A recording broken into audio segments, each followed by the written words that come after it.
प्रिय विद्यार्थियों, मैं अखिलेश कुमार, सहायक आचार्य समाजशास्त्र, जी.के. कुवाणी, राजकीय महाविद्यालय भीनमाल। विद्यार्थियों, हमने अपनी पिछली ऑनलाइन कक्षा में 3 स्तरों के नियम की चर्चा की थी, जिसमें अगस्त कॉम्ट ने मानव के बौद्धिक विकास के 3 स्तर या अवस्थाएं बताई थी। जो पहला स्तर था वह था धार्मिक स्तर, दूसरा तात्विक स्तर और तीसरा प्रत्यक्षवादी या वैज्ञानिक स्तर। आज हम अगस्त कॉम्ट के प्रत्यक्षवाद के सिद्धांत की चर्चा करेंगे। अगस्त कॉम्ट को प्रत्यक्षवाद का जन्मदाता कहा जाता है। कॉम्ट के अनुसार प्रत्यक्षवाद का अर्थ वैज्ञानिक अध्ययन पद्धति से है। कॉम्ट के अनुसार समग्र ब्रह्मांड है वह अपरिवर्तनीय प्राकृतिक नियमों द्वारा व्यवस्थित तथा निर्देशित होता है, और यदि इन नियमों को हमें समझना है तो धार्मिक एवं तात्विक विचारों को छोड़ना होगा और उनके स्थान पर वैज्ञानिक पद्धतियों को अपनाना होगा। वैज्ञानिक पद्धतियों में कल्पना का कोई भी स्थान नहीं रहता है। अगस्त कॉम्ट का प्रत्यक्षवाद का जो सिद्धांत है वह अपने आप को धार्मिक एवं तात्विक विचारों से दूर रखता है और निरीक्षण यानी अवलोकन, परीक्षण, प्रयोग और वर्गीकरण पर आधारित वैज्ञानिक पद्धतियों के द्वारा जो भी घटनाएं घटित हो रही हैं उनको समझना और उससे ज्ञान प्राप्त करना ही अगस्त कॉम्ट का प्रत्यक्षवाद का सिद्धांत है।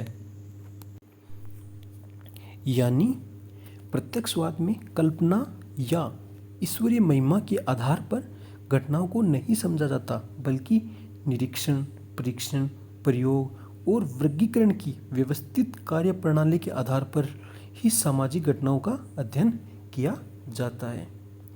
अगस्त कॉम्ट कहते हैं कि अनुभव, निरीक्षण, परीक्षण, प्रयोग तथा वर्गीकरण की व्यवस्थित कार्यप्रणाली द्वारा न केवल प्राकृतिक घटनाओं का ही अध्ययन संभव है, बल्कि जो सामाजिक घटनाएं जो घटित हो रही हैं उनका भी अध्ययन इनके द्वारा किया जा सकता है, क्योंकि समाज भी प्रकृति का ही एक अंग है। कॉम्ट कहते हैं कि जिस प्रकार प्राकृतिक घटनाएं कुछ निश्चित नियमों पर आधारित होती हैं, उसी प्रकार प्रकृति के अंग के रूप में जो सामाजिक घटनाएं हैं वह भी कुछ निश्चित नियमों के अनुसार ही घटित होती हैं।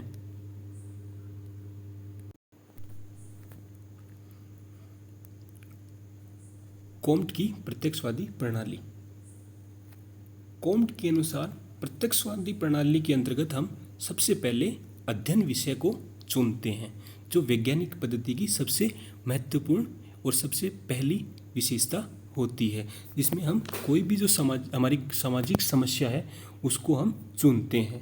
उसके बाद अवलोकन या निरीक्षण द्वारा जो हमने अध्ययन विषय चुना है उससे संबंधित जो घटनाएं घटित हो रही हैं उनको एकत्रित किया जाता है, और जब हम वो घटनाएं को एकत्रित कर लेते हैं उसके बाद जो तथ्य हैं उनका विश्लेषण किया जाता है, और विश्लेषण करके सामान्य विशेषताओं के आधार पर उनका वर्गीकरण किया जाता है, और लास्ट में हम उसी विषय से संबंधित निष्कर्ष निकाल लेते हैं।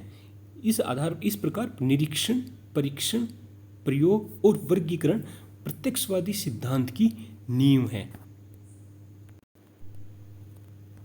अब हम बात करते हैं प्रत्यक्षवाद की कुछ विशेषताओं की। प्रत्यक्षवाद है वह अपने आप को धार्मिक एवं तात्विक विचारों से दूर रखता है, ठीक है, और इसी के अंतर्गत हम यथार्थ ज्ञान की प्राप्ति करते हैं, और वह यथार्थ ज्ञान की प्राप्ति किसके माध्यम से की जाती है? वैज्ञानिक अध्ययन पद्धति के माध्यम से। यानी कॉम्ट कहते हैं कि प्रत्यक्षवाद में अनुमान, संयोग या सट्टेबाजी का कोई भी स्थान नहीं रहता है। इसमें वास्तविक निरीक्षण, परीक्षण, प्रयोग और वर्गीकरण के द्वारा जो यथार्थ ज्ञान है, जो वास्तविक ज्ञान है, उसी का ही अध्ययन किया जाता है। दूसरी विशेषता है वैज्ञानिक दृष्टिकोण, यानी प्रत्यक्षवाद है वह कल्पनाओं में नहीं खोया रहता है, बल्कि जो वैज्ञानिक दृष्टिकोण है, जो अपने आप को, यानी कि वहाँ जहाँ घटना घटित हो रही है उसका अवलोकन करके, प्रत्यक्ष रूप से अवलोकन करके ही अपना अध्ययन कार्य किया जाता है। और तीसरी विशेषता है इसके अंतर्गत वैज्ञानिक कार्य प्रणाली। इसके अंतर्गत प्रत्यक्षवाद में घटनाओं को, या जो हमें घटनाएं घटित हो रही हैं उनका अध्ययन मनमाने ढंग से नहीं किया जाता है। इसके लिए वो वैज्ञानिक पद्धति के द्वारा घटनाओं को, या घटनाएं जो घट रही हैं उनका अध्ययन किया जाता है। वैज्ञानिक कार्यप्रणाली के अंतर्गत जो सबसे पहले अध्ययन विषय को चुना जाता है, फिर उस अध्ययन विषय से संबंधित तथ्यों को अवलोकन के द्वारा उनका एकत्रीकरण किया जाता है, फिर जो संकलित किए गए तथ्य हैं उनका वर्गीकरण किया जाता है, और अंत में जो अध्ययन विषय है उससे संबंधित कोई निष्कर्ष निकाला जाता है। यानी वैज्ञानिक कार्यप्रणाली के अंतर्गत निरीक्षण, परीक्षण, प्रयोग और वर्गीकरण के आधार पर घटनाओं को समझा जाता है। इस प्रकार अगस्त कॉम्ट के प्रत्यक्षवाद के सिद्धांत का प्रमुख उद्देश्य यही है कि धार्मिक तथा तात्विक अवधारणाओं या विचारों से मानव मस्तिष्क को मुक्त करा के सामाजिक अध्ययन व अनुसंधान कार्यों में वैज्ञानिक पद्धति के द्वारा अध्ययन किया जाए। धन्यवाद।